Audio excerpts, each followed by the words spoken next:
le tun tum kan video chuan nan tei pachu ina just ma te an ron counter na kan ti mai dong e tiang kha ron rek kan tum do na hei nan tei pachu hi kalo thangai big vak lo min lo thiang la hriat te chu comment lama te po I ama hi tunge ni chi ti te hriat te comment lama te po lo sei zau don taula a thaw me a tro ti chuan ama hi social activist pakhata kan ngai ve ngota hei I media manga in zuat chuak kan ti don mi niang tiang anglam pang heron vei riau in kria ama channel po hi description a hian ka danga link no va subscribe doni hei channel kan en kuala del chin dol don riau mai kria nga hian ama channel tang hin tu tam tak te po oming kria no subscribe sak ve tho doni ale tu tu ma chuan nan pe pachu na thil sai thati deu kan he chung te chu ron rek chho tum doni an ti pachuaw kani a tuna chuanin kan hmalak na te khang FIR kan ron the lu ang chi ho te kha kan han nga ri lokanga kan hmalak na khamin lut pui tu tam takin oma kan mi thiam lar te I experience lo nei zok to te po in tiang khan support na min support na in ron tilanga kalom tak mewa sum le pa ya min ron tho sak tum te po kha in nual mai ma se khang kha chuka chanela khanin karon soi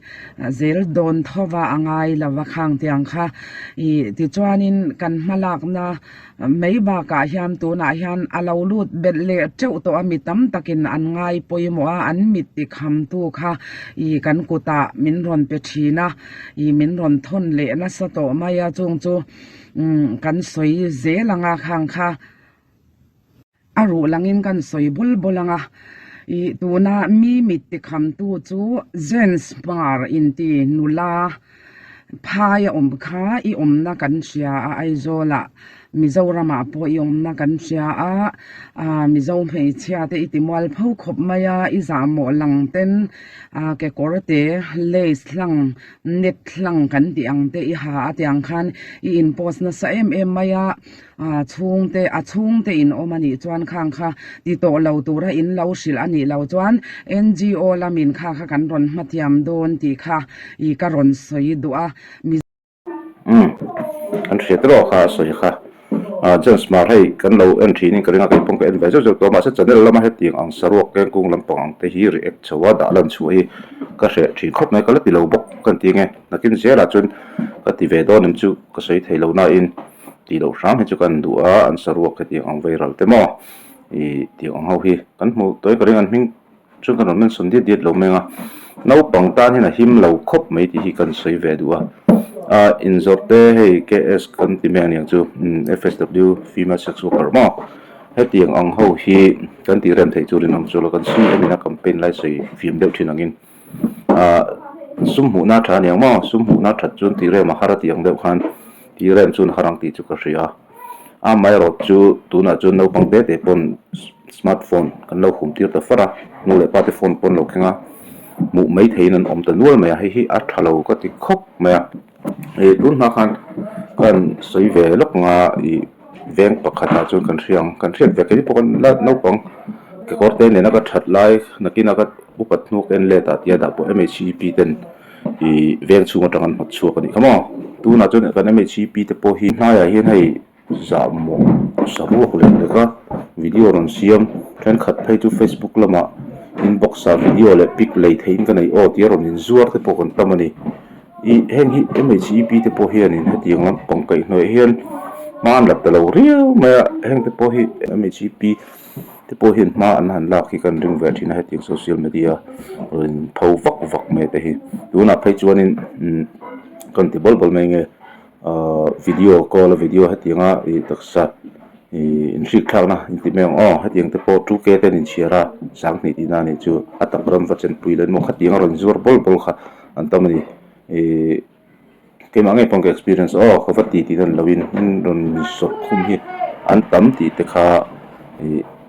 ka sabe thina hi poi khop mai no pang te voi khat phai chu Facebook status sa saruk ngal de tho tingan tina sal to ka block meng te min thiam la fa no pang te kan la nei hi ai mu no pang mu ta na him lo la status thina hi ti block te hial po ko lo nei ve thina ni ka comment thui de lek mai the min thiam la he tiang hi poi ka ti ve ngoi anti la social media lo anga heti anga inzore chu ti reman harang ti chu ka ria lo inzor pon se no pong mit mulo ate alanga in la thiam omzo karam asan joram changkang tak tak pon heti hi lo veima anti rem tak tak khian karing chu lo mo zu do na nen hian ama chu no pong mo him chin anga te mi zong zong mu thei lo deuh hlek hian kal pui ve se ti hi ngai ve dan ani ngai tha zelang se thi main tong hei chia te min ti mual phawan nam dang in an clear na sa sia I in post na sa em maya mi pa ngai ini chuan nang po khan in post dan pa ngai in lo in post to ro ti kha kan lo cha lok che ani I kan nam chang an lo ke ma ni mi zo pui chang in kan an lo nam dang rang khovel mun rang nam rang an eng nam nge eng ram nge ti hi an just dan pon ve don chu wang chuanin nam plan te mai kan lania nam tang min musit na te po atam pha ka ring heng ho wang hin mo ke point ti ni chu sei thakop mai henu I channel hi thelma pacho hi description a link ka da hi lo subscribe thu kan tum don ya tianga trangmar pa ta na tho rang chu supporter po anga chho ko ring khop mai chuan midang po tam takan om ti kha kan sia a khang khan mi an mi mitin ti kham em maya khatyang ho khan I tin mei chia pakhat ron in zwar na sa em mai ma ti ku ki ti kha I ma te ko ki tak ke chu kala ngel riat mi lo kala shem mi lo ma kala mu mi lo ma po kha iron in zwar na sa khop maya chal tlang MBSE bul I address kha nang ma pon tiang khan I in da ngama I khang ang chi te khan in sim du lawani chuanin I danang in ma kan ron la don ani kan nam mel in ti bala kan nam mel in ti moi lawa chu wangin chung te in la nei ani chuan in chung te khan om dan tur lo shil che usela I an shil lo che u ani chuan kan malak na in lo te lani bo in vui thei ani lawang ti kha karon soi du bok ani I ti chuanin min support tu tam tak zinga khanin kan NGO te po in tiang khan tho ho I min rem ti sak to ma se kan la in kom chiang la kan malak na ti chak tur NGO te ho nan te po tho ho an lo rem ti sak to NGO ho te nen we melam te nen po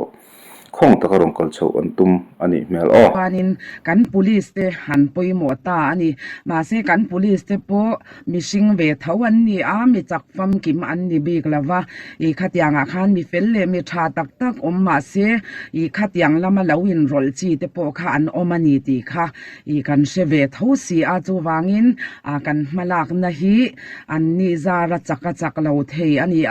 ma se a chak lo ani ero chuan how to sang zel lam panga khan kan kal she don lawani ti kha I karon soi ngal boka I kan hey department lama te po in an ve ti ngalawin nam noi te po nom ve thin ni mai the police lama te po kai chung ka se leb lawa ma se soidan ki te po hian ani mela chu wang chuan henga hian police lam te po an lo kai noi ho tu lama kal zel thei ni chuna thakho pang hei chu over a zong chun ti rem thei karing bik lo over tu lai chun control thei ngai be sei phot mai tiang ti ta sa I ti she le ma chon she le khatyanga min pui tura I nge pur she kha kan nei don lo reng ani ti kha karon soi lok bok ani I chu boy vak ngai lo tur khanin le ke ma ni tan po khatyang enge chebera va in ti kha anom lawa wangin sim kha lo tum mai ro inin zona banga kan nam mel amoi lo na sat to ziate hur swal na zirtir na thalo tam tak in the dar na sat ziate kan mi zo mei chia tam takin za na le poi sak na nei me alawa hetianga in mishing pui te in nam pui te po ti zak tlok le ti I zoi chunga khatianga enge in ron in zuara in ron in pos vak mai kha enge ai te ngen rol ve lok ni I mishing hian in hei film te po an siam ka an thina ri lo that lo zia te po a en tir na ha aron lang thin ni zu that lo na te mo a that lo na lam ven ton ai chun a chiat na lai en ton hi kan ching plat maya chulai te chuan in tu na po trend khat an ron zuara hei social media kal tlang ten mo kan traffic tho a that lo na lampang hei chu thalo ti lampang a that lo na ve en tom kan chim tlat thin mai ni chulai te chu poya chu wang chun media over ta ron zur ho chu a media lo chin a hi chu I ke pon an do sen ve kring big chung lo kan ti top mai ka sei to kha tiang over tuk zetir thalo pe chin ang ho hi chu thai to pin do se ti hi ke pon adu dan naman ti mol pho pok ti hi chiang balin a hriat ani mo chu wang chun thai top so zero se nin pithel mai te support tu nga don ti hi a hriat reng mai chuan thai top in tang zel se ti hi kadu pui ve ani a hlok na I kha kha chu mi pa ngai in ni lo wanga ke chuan ka ngai ani mei che pa ngai Christian ram mei chia le ngal chuan khatianga za om lo khan in ron in zora saruak deuh thoin ron in post kung kha ka ring lo ani chu in mi pa ngai lo na ke chuan in mi pa ngai lo na a ka pu a tin comment tha po in dong lo tin nom tak takin kan mi pa te pon an hei chu dik tiang saruak khawaron ti te ting ang ho ron on live te pon fe kang an hming chu ka sei vek lo mai in traffic tho nangma ke ai an that in tam don sei tabol bol mela comment tha takin dong mo ma lo re an phel bel te han ti lang thui te chu mi khami chak tong kombol lo comment hi a tam lut tuk chu ni mai comment tha lam pang ai chun mo ai chu chiang len mi pa hi tun lai in tong thei zat tol tuk mai chi ai in tong thei ti te po om ma se mi patam takhi chuanin an that du wanga va comment te va soi te ani ve tho ti hi hriat tur chulai te chu kan ron soi vele